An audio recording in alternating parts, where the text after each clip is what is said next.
जय हिंद दोस्तों।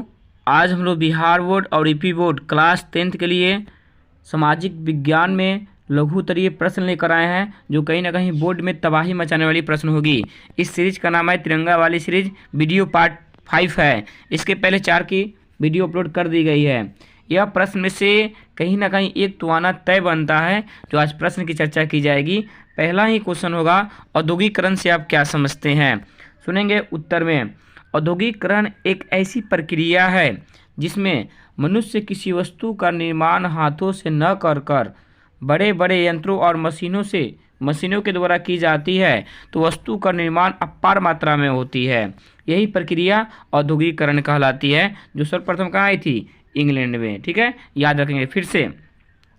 औद्योगिकरण एक ऐसी प्रक्रिया है जिसमें मनुष्य किसी वस्तु का निर्माण हाथों से न कर बड़े बड़े यंत्रों और मशीनों के द्वारा की जाती है, तो वस्तु का निर्माण अपार मात्रा में होता है, अत्यधिक मात्रा में होती है। यही प्रक्रिया औद्योगिकरण कहलाती है, जो सर्वप्रथम इंग्लैंड में आई थी। याद रखेंगे। क्वेश्चन नंबर दूसरा जानेंगे, भूमंडलीकरण किसे कहते हैं। भूमंडलीकरण वह प्रक्रिया है जिसके माध्यम से संपूर्ण विश्व की अर्थव्यवस्था किसी देश की अर्थव्यवस्था के साथ जोड़ना ही भूमंडलीकरण कहलाता है, जिसकी शुरुआत 1990 के दशक में हुआ था। ये भी बात याद रखेंगे। ठीक है, फिर से। भूमंडलीकरण वह प्रक्रिया है जिसके माध्यम से संपूर्ण विश्व की अर्थव्यवस्था किसी देश की अर्थव्यवस्था को एक साथ जोड़ देना ही भूमंडलीकरण कहलाता है। ठीक है, इसकी शुरुआत कब हुई थी? 1990 के दशक में। ये बात याद रखेंगे। एक नंबरिया भी क्वेश्चन पूछता है कभी कभी। क्वेश्चन नंबर 3 है, वैश्वीकरण किसे कहते हैं। तो वैश्वीकरण वह प्रक्रिया है जिसमें विश्व की अर्थव्यवस्था किसी देश की अर्थव्यवस्था को एक साथ जोड़ देना ही वैश्वीकरण कहलाता है। वैश्वीकरण के 5 मुख्य अंग होते हैं, यानी वैश्वीकरण और भूमंडलीकरण एक ही होता है, बस कुछ भी अलग नहीं होता है, बस अलग अलग बना था इसको। ये बात याद रखेंगे। वैश्वीकरण वह प्रक्रिया है जिसमें विश्व की अर्थव्यवस्था किसी देश की अर्थव्यवस्था को एक साथ जोड़ देना ही वैश्वीकरण कहलाता है। इसके कितने अंग होते हैं? 5। क्वेश्चन नंबर 4 है, उदारीकरण क्या है। उदारीकरण क्या है, आंसर जानेंगे। उदारीकरण वह प्रक्रिया है जिसमें सरकार द्वारा लगाए गए सभी अनावश्यक नियंत्रणों को तोड़ना ही उदारीकरण कहलाता है, जैसे लाइसेंस, कोटा आदि। सन 1991 से भारत सरकार ने उदारीकरण की नीति अपनाई थी। ये भी बात याद रखेंगे। भारत सरकार ने उदारीकरण की नीति कब अपनाई? 1991 में। 1991 में नई आर्थिक नीति जब सरकार अपनाया था, तो उसमें 3 मुद्दा की चर्चा की गई थी, उदारीकरण, वैश्वीकरण और निजीकरण। ये बात याद रखेंगे। कभी कभी क्वेश्चन दीर्घ में भी पूछ सकता है कि भारत सरकार के द्वारा अपनाई गई नई आर्थिक नीति 1991 की क्या थी, तो उसमें तीनों की चर्चा करेंगे, तो दीर्घ उत्तरीय प्रश्न 3 क्लियर हो जाएंगे। दीर्घ उत्तरीय प्रश्न क्लियर हो जाएंगे। ये बात याद रखेंगे।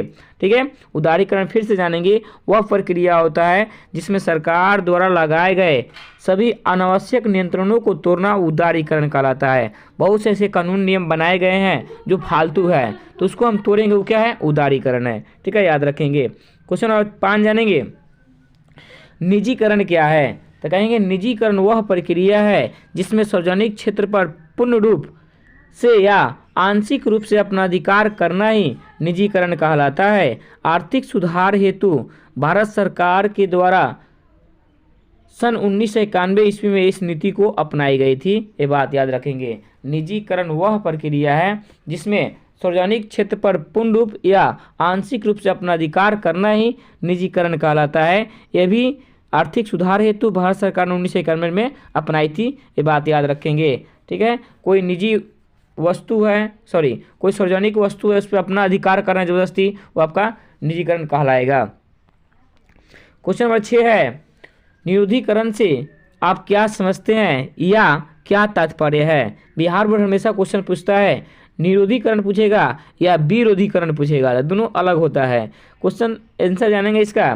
निरोधीकरण का विकास हुआ तो भारत में फले फूले रहे लघु कुटीर उद्योग कंपनियां चलाई गई थी, जिसको अंग्रेजों ने अत्याचार करके उस कंपनियों को बंद करा दिया, तो वहां पर बेरोजगारी, भूखमरी व्यापक होने लगी।